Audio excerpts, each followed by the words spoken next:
over 360 million people affected with depression worldwide. It is no doubt an enormously real and serious issue that needs to be managed.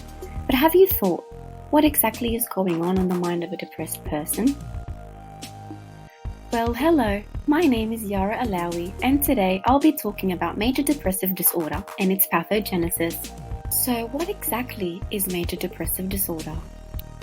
Depression was referred to as a chemical imbalance in the brain, where scientists believed that the lack of a neurotransmitter serotonin was to blame, which was often referred to as the feel-good chemical. At the level of the neuron, serotonin, which is the message, is released by the first neuron into synapse, which is the gap between neurons. The second neuron receptor absorbs some serotonin, but not enough to send the message.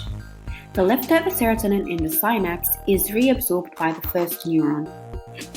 The main subcortical limbic brain regions affected by depression are the amygdala, hippocampus, and thalamus. To help you understand the mechanism, we'll need to add 2 more terms to your vocabulary. The prefrontal cortex is the part of the brain that is responsible for regulating emotions, decision-making, and reasoning. The second is the amygdala, which is the part of the brain responsible for emotions and emotional behavior. Depression causes the prefrontal cortex to become underactive while also causing the amygdala to become overactive. The overactivity of amygdala inhibits the work of the prefrontal cortex, resulting in a minimal regulation of emotions, making it impossible to think your way out of depression. The real question is, what are the main causes of depression? Early childhood trauma, brain structure, and side effects of a particular drug usage, and genetics and family history such as the presence of a gene called BDNF gene.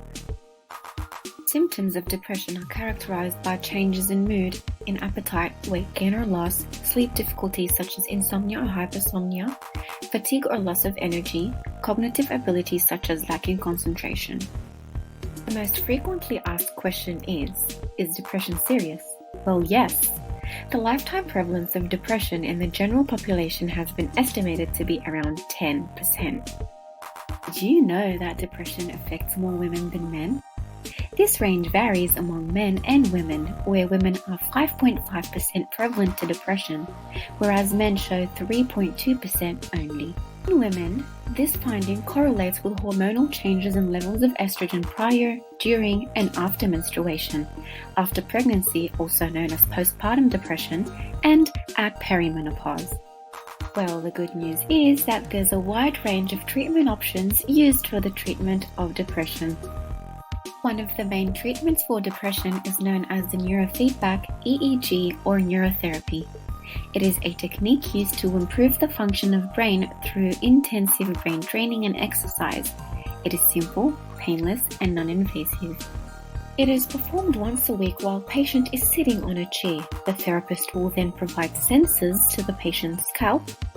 A computer EEG will process the brain signals and provide information about the brain frequencies. After a few sessions, the patient will be able to notice improvements in sleep, stress, and in mental clarity. This method is not a cure. It is only used to reduce the symptoms of depression by showing changes in the baseline neural activity, social behavior, thought, perception, and experience.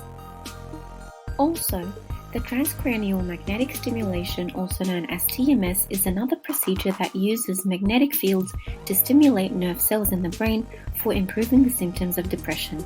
During the session, an electromagnetic coil is placed against the patient's forehead. A magnetic impulse is delivered painlessly, stimulating the nerve cells in the region of the brain that is responsible for mood control and depression.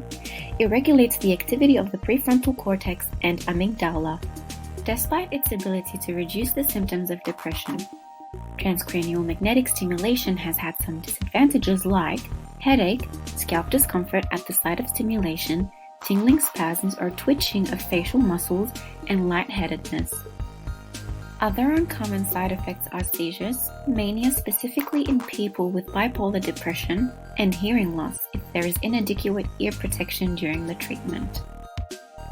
Long-term depression in hippocampal and amygdala slices, as well as clinical data from neuroimaging studies, suggest that higher frequencies than 20 Hz stimulation may increase brain glucose metabolism in the transsynaptic fashion, whereas lower frequencies such as 1 Hz stimulation may decrease it. More good news is that researchers are welcoming ketamine as the most significant new development in psychiatry, given its high efficacy for treating major depression. Patients were tested with 0.5 milligrams of ketamine, and the effect of ketamine began within 4 hours only.